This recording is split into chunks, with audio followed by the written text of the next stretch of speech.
너는 어느 지방에서든지 빈민을 학대하는 것과 정의와 공의를 짓밟는 것을 볼지라도 그것을 이상히 여기지 말라. 높은 자는 더 높은 자가 감찰하고 또 그들보다 더 높은 자들도 있음이니라. 땅의 소산물은 모든 사람을 위하여 있나니 왕도 밭의 소산을 받느니라. 은을 사랑하는 자는 은으로 만족하지 못하고 풍요를 사랑하는 자는 소득으로 만족하지 아니하나니 이것도 헛되도다. 재산이 많아지면 먹는 자들도 많아지나니 그 소유주들은 눈으로 보는 것 외에 무엇이 유익하랴. 노동자는 먹는 것이 많든지 적든지 잠을 달게 자거니와 부자는 그 부요함 때문에 자지 못하느니라.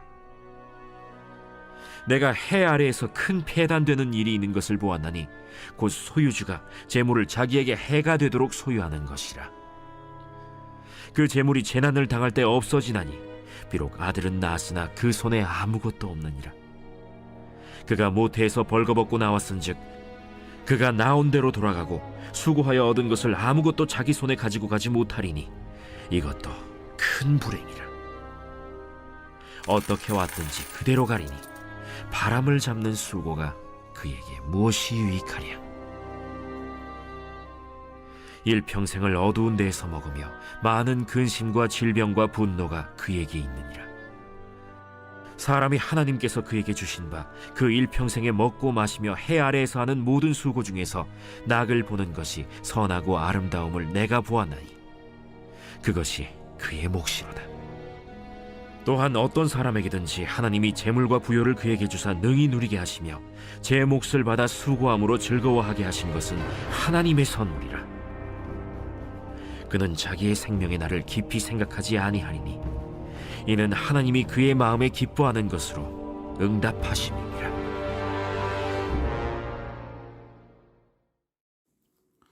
할렐루야.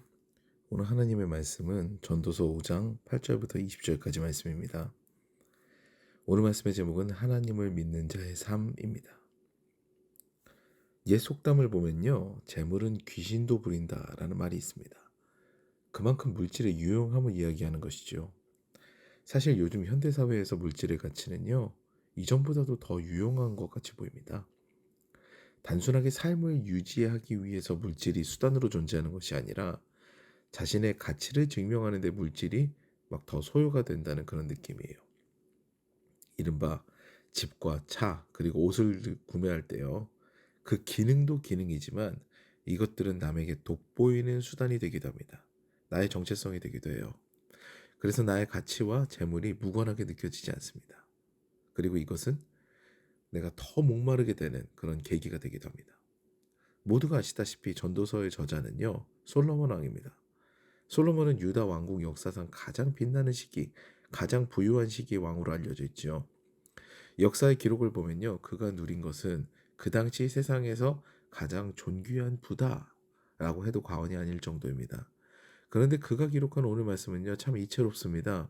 오늘 말씀은 3단계로 나뉘거든요. 사람의 욕심은 점점 더 재물을 모으게 한다.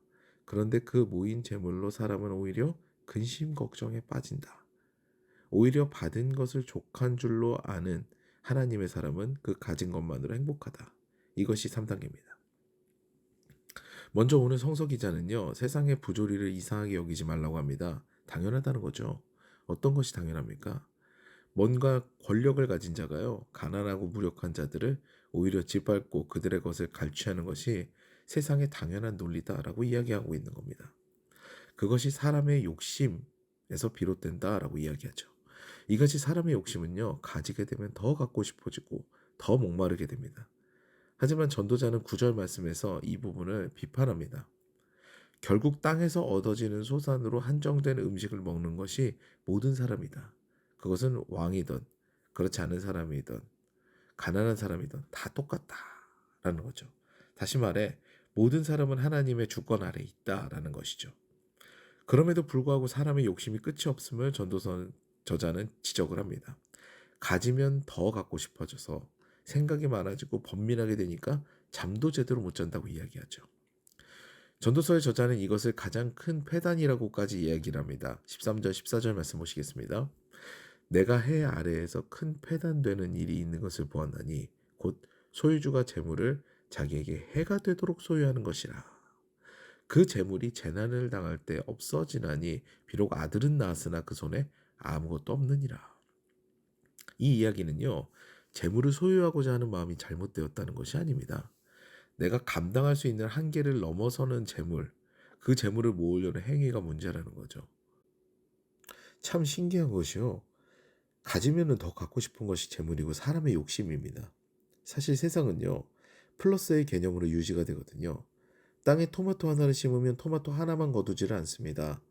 자라서 풍성한 열매를 맺죠. 많은 토마토를 거두게 됩니다. 우리의 경제 원칙을 봐도 놀랍습니다. 가령 A와 B와 C라는 사람이 있는데요. A가 B에게 물건을 사고, 그리고 B는 그 돈으로 C에게 물건을 삽니다. 그리고 C 역시 같은 돈으로 A에게 필요한 것을 사요. 그러면 돈은 그저 한 바퀴 돈 것뿐이거든요. 그런데 A와 B와 C는 물건을 하나씩 갖습니다. 참 놀랍죠. 이것이 플러스 논리입니다. 하나님께서는 세상을 이렇게 설계하셨기 때문에요. 우리는 일하게 되면 그 일하는 대가를 땅으로부터 받게 됩니다. 수고한 대가를 얻어서 그것으로 인해서 우리는 살아갈 수 있게 되는 거죠. 그렇기 때문에요. 우리는 얼마나 더 가지느냐보다는 그 안에서 얼마나 더 누리냐가 더 중요한 가치가 됩니다. 이것을 잘 모르고요. 모으고 더 모으기만 하면은요. 삶의 낙을 누리기가 어렵게 되는 거죠. 그것을 전도자는 오늘 18절 말씀에 기록하고 있습니다. 사람이 하나님께서 그에게 주신 바 그 일평생에 먹고 마시며 해 아래에서 하는 모든 수고 중에서 낙을 보는 것이 선하고 아름다움을 내가 보았나니 그것이 그의 몫이로다. 이것은요. 주신 은혜에 만족하면서 더 부를 쌓고 갖기보다 누리는 삶을 사는 사람이 복되다라는 말씀이죠. 전도자는 이어서 19절 말씀에서 또한 어떤 사람에게든지 하나님이 재물과 부요를 그에게 주사 능히 누리게 하시며 제 몫을 받아 수고함으로 즐거워하게 하신 것은 하나님의 선물이라 라고 말합니다. 자신의 일을 하며 그 대가로 살아가게 되는 것이 삶의 복이라 하는 것이죠. 재물은 우리에게 반드시 필요한 것입니다. 그런데 그 재물은요, 잘 쓸 때 더 유익합니다. 모을 때 가치가 있는 것이 아니에요. 오늘 말씀을 보세요. 15절 16절 말씀 보면요. 어차피 너희들은 세상을 떠날 때 그 재물을 가지 못한다라고 이야기를 합니다.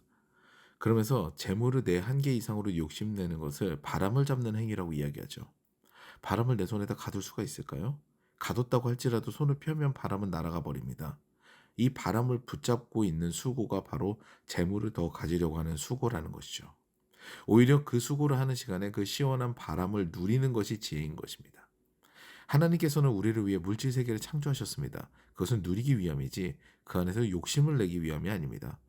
주신 것에 만족하면서 그 안에서 행복과 평안을 찾는 삶이 무엇보다 중요한 것이죠. 절대자이자 주권자이신 하나님의 뜻을 기억하여서 가진 것을 족한 줄로 알고 그것을 누리며 하나님께서 주신 삶의 행복을 찾아가시는 저 여러분 되시기를 주님의 이름으로 축원합니다.